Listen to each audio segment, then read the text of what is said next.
What is the sensitive period for language? Sensitive periods are critical to a child's development, and they inform many Montessori practices. Understanding sensitive periods can support parenting and caregiving in many positive ways. Sensitive periods occur exclusively in the first plane of development from birth to 6 years of age. They're periods of time when a child has a heightened ability to develop a skill or to acquire knowledge quickly and with ease. They can be thought of as explosions in a child's development that will serve as the foundation for characteristics that they will carry on with them for the rest of their lives. Others might consider them a type of compulsion, where a child becomes obsessed with acquiring a specific skill or gaining new knowledge. For instance, when a child becomes so interested in learning to pull themselves upright and continues to attempt to do so over and over again, so much so that they skip their nap in order to continue practicing this new skill.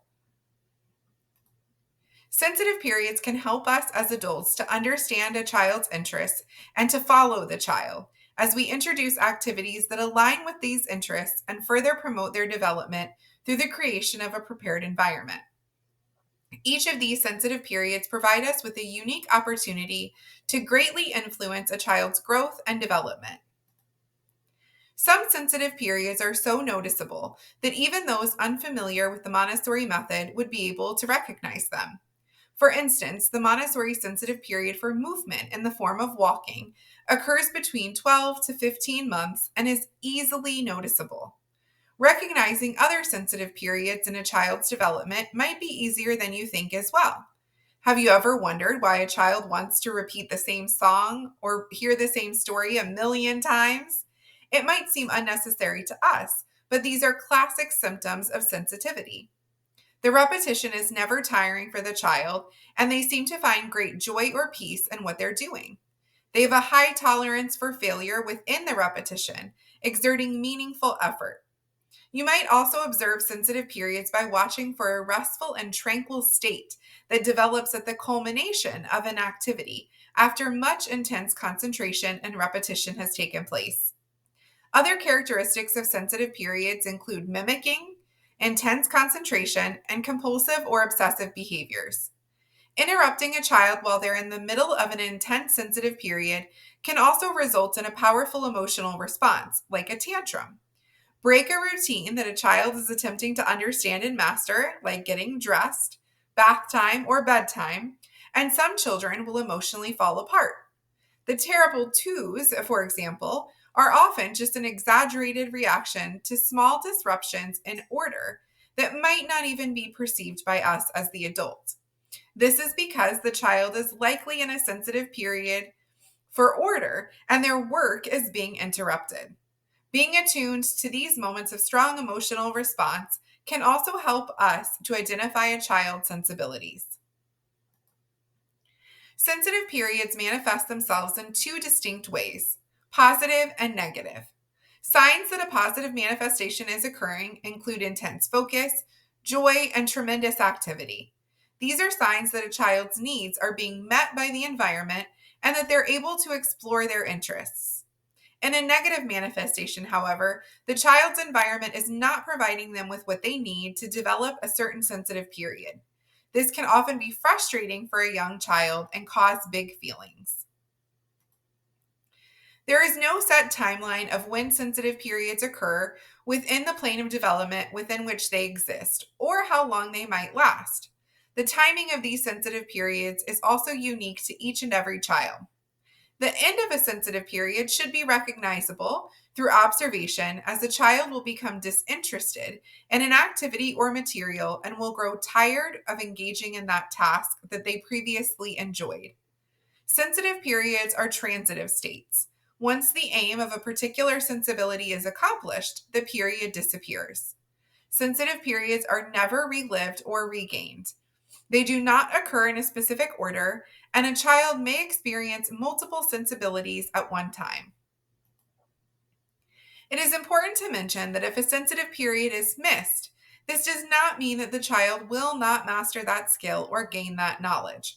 It simply means that it may involve less joy and require more time or effort on the child's part to reach mastery, similar to that which is required of an adult attempting to learn a second language. Dr. Maria Montessori stated that when the sensitive period has disappeared, intellectual victories are reported through reasoning processes, voluntary efforts, and the toil of research. And from the torpor of indifference is born the weariness of labor. The sensitive period for language is the longest sensitive period, spanning from birth to age 6 throughout the entire first plane of development. It includes separate periods of expressive language, reading, and writing. Children in their sensitive period for language have an unlimited capacity for language. During this time, they'll watch the mouths of those around them, they'll babble, they'll begin to mimic what others are saying, and soon thereafter, a language explosion will occur. Around 3.5 years of age, children become fascinated with letters and numerals. They attempt to reproduce these with pencil or pen and paper. Dr. Maria Montessori discovered that writing actually precedes reading. A spontaneous interest in the symbolic representations of the sounds of each letter and in the formation of words occurs between 3 to 5 years. To encourage and promote this sensitive period for language, adults should do the following. Use a rich vocabulary when talking to children. Name everything in the environment using proper vocabulary. Read and sing to the child frequently. And tell them oral stories. And have conversations with them, pausing to allow them time to process and respond, even if they're not yet able to do so verbally. Thanks to the sensitive period for language, a child has the potential to learn 2 or more language fluently before the age of 6. After that time, a child will have to exert a conscious effort to learn vocabulary and to memorize grammatical structures of an additional language, rather than simply absorbing it from their environment organically. Maria Montessori reminds us the sensitive period. It comes for a moment, but its benefits last for a lifetime.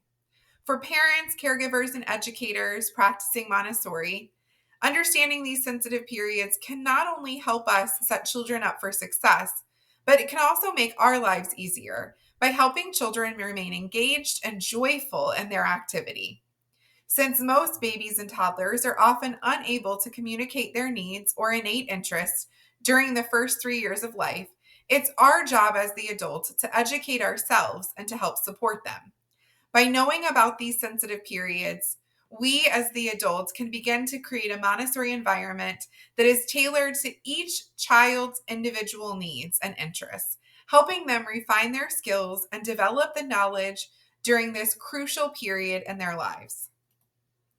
We'd love for you to share with us in the comments an example of the sensitive period for language that you've observed and how you've prepared the environment and followed a child with this interest. And remember, we have lots of other great videos, so make sure that you've subscribed to our channel and that you're following along on our social media platforms. Until next time, have a wonderful day.